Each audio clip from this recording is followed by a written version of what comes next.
Scan this. Sovi is here. Let's level up. Saturation problems can be tricky, but we will solve this fast. Let's look at these two beakers and find the correct answer together right now.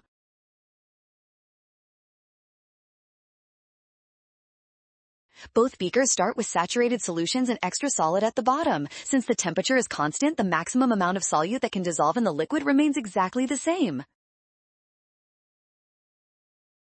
When we add 50 milliliters of distilled water to the second beaker, some of that extra solid must dissolve into the new liquid to keep the entire solution perfectly saturated throughout.